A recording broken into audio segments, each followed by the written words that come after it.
The big question. Division versus Destiny. Destiny versus Division. Who's gonna kill who? Is the Division gonna kill Destiny? Will Destiny 2 then kill the Division back? Who's gonna win? Will the Division kill Destiny? No, it won't. At least I really don't think it will, and here's why. The Division and Destiny, despite both being MMO-style RPG loot games, have two very different core experiences. Destiny is a first-person shooter with RPG elements tacked on. The Division is an RPG with third-person cover-based shooter elements tacked on. It sounds very similar, but it's very, very different in gameplay. The playstyles of the two games are varied enough that I don't really think they compete with each other as much as people might have anticipated. The RPG settings might clash, and in that regard, yeah, they can feel similar. Both games focus on getting sweet loot, but the actions of actually getting said loot are two very different experiences. The Division is a much more tactical experience. Get behind cover, need good callouts, minimal health regen. It requires a much more strategic style of play. If you just walk into stuff and try and run and gun everything, you'll die very easily and very quickly. Counter this to Destiny, which is much more of a typical FPS experience. You can just run around like a crazy person if you want, blow stuff up, health regens really quickly, etc.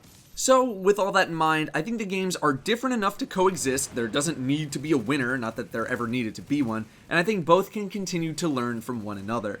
As for my first impressions, they're mostly good. Normal mode content in a group is pretty easy, you'll mow through everything, but stuff, and by stuff I mean the one mission, on hard mode was actually challenging, which was nice. It wasn't stupidly difficult, but you couldn't play like a moron and get away with it. The side missions were nice little additions, similar to patrol missions, although a little bit more rewarding. Pretty easy, good boost of experience in the early game. Hard mode enemies were not too spongy, not spongy enough to the point where it was aggravating. If you were hitting your shots accurately, things would die quickly. My biggest issue by far was something like this happening. Laying 20 shots into a guy with a baseball bat rushing at you, only for him to not be staggered, and then him hitting you. That is just stupid. I really enjoyed the gear management, figuring out how to optimize your stats and your character and all that kind of stuff.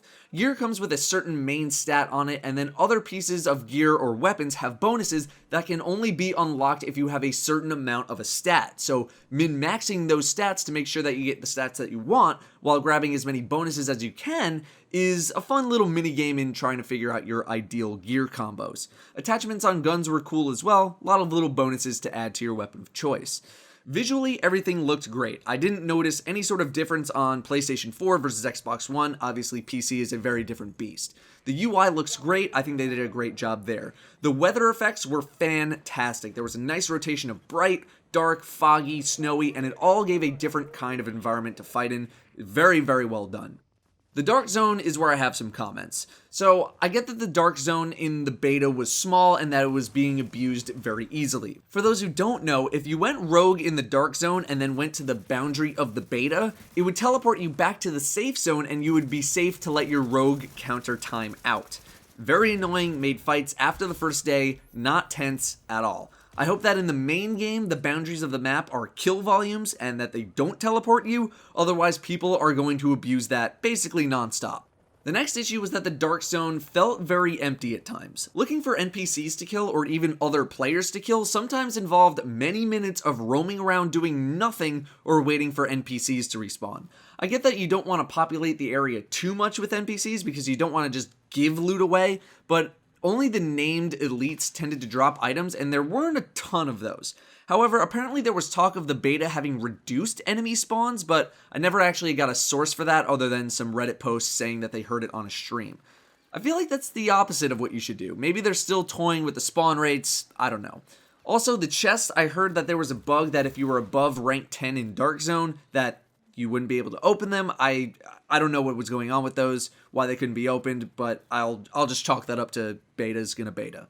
My biggest issue was how rogue status was determined in smaller engagements.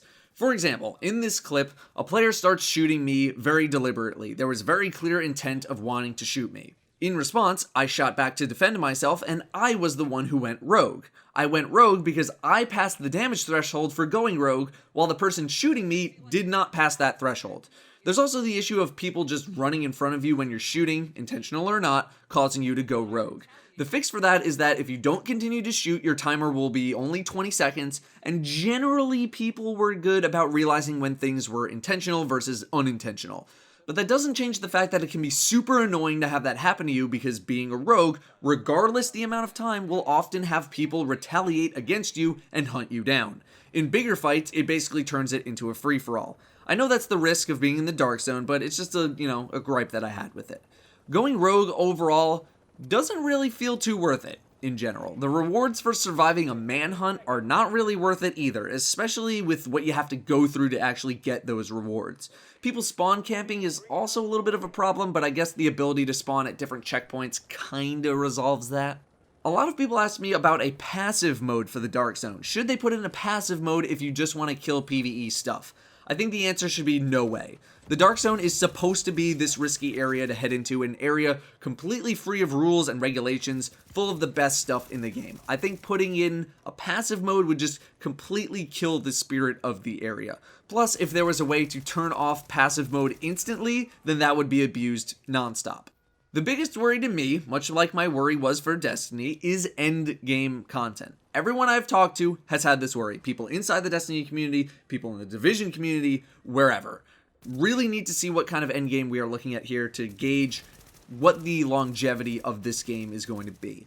I feel like the Dark Zone might get old a little bit quickly, especially if you don't have a group of people to play with. If you think Destiny is unfriendly to solo players, the Division is probably even more unfriendly to solo players. The Dark Zone by herself is not recommended in the slightest, because you will get killed and it will take forever to kill stuff. All it takes is a group of 2 and you just lose all of your stuff. If you have a full group, then the Dark Zone can be a very, very enjoyable experience depending on what you do. Overall, I think there is definitely promise for the Division, but for me, it's going to rely on how good the endgame is. They've announced 3 DLCs that will launch after the game comes out, plus various free updates, whatever those might entail. So much like Destiny, the game is going to be supported post-launch. We just need to wait and see what kind of stuff the game will provide for us. That'll do it for my first impressions on the Division and the Division Beta. Thank you all very much for watching, and I'll see you next time.